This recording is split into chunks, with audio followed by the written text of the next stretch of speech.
작수반에 반장을 한 명 뽑자 이렇게 됐는데 제가 그때 아마 올수반이었을 거예요. 그때 저랑 다른 남자애 한 명이 나왔었는데 그 친구가 굉장히 연설을 대충 하더라고요.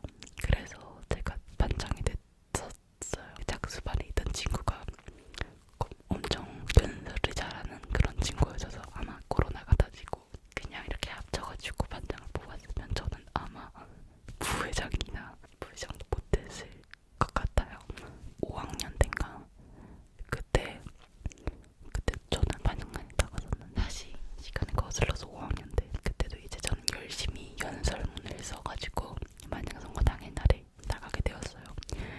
근데 저 말고 아무도 안 나온다는 거예요, 반영선거에. 그래서 저는 아싸 이러고 있었죠. 왜냐면 그러면 나는 그런 투표의 공부 같은 거 있잖아요. 그런 거를 겪지 않고도 반장이 될 수 있는 그런 기회가 온 거잖아요. 그래서 제발 나오지 마라 이러고 있었는데 그때 이제 옆에서 다른 친구들이 어떤 친구한테 야 너 나가봐, 너 나가면 될 것 같은데 막 이러면서 부추기는 거예요 자꾸.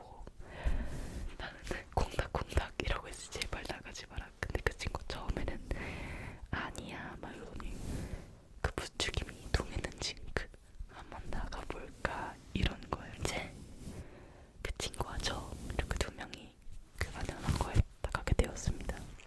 근데 문제는 여기서 저는 그래서 제가 준비해온 공약을 이렇게 다 말했어요. 근데 그 친구는 그냥 이제 갑자기 나오게 된 거니까 할 말이 솔직히 생각이 안 나잖아요. 그래서 두 줄 정도인가 두 문장 정도 말했던 것 같아요. 그래서 저는 내가 이기겠다 이렇게 생각을 하고 있었는데 동표가 된 거예요. 동표가 거기서부터 살짝 멘탈이 흔들렸어요. 아니 나는 지금 일주일 전부터 열심히 써온 연설문을 읽고 쟤는 즉석에서 생각한 엄청 뻔한 그런 고역을 말했는데 왜 쟤랑 나랑 동표가 되지? 약간 이런 그래가지고 선생님이 다시 연설을 하라는 거예요. 근데 저는 이미 멘탈이 갖추는 상태.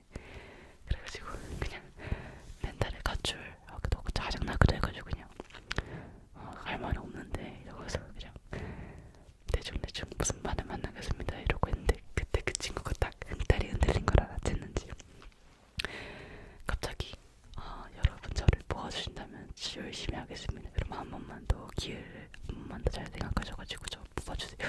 갑자기 이런 거예요.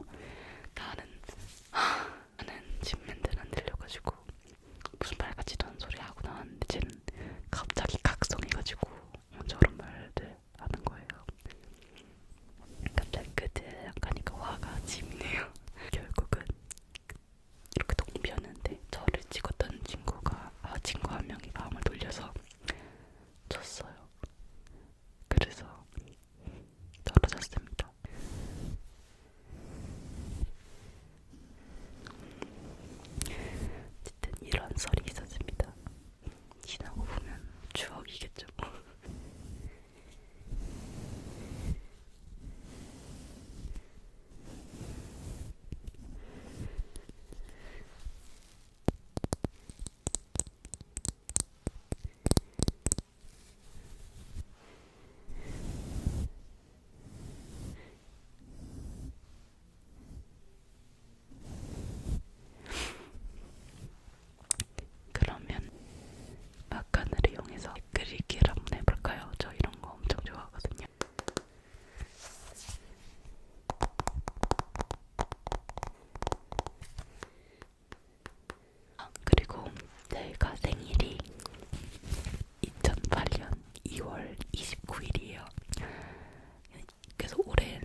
대한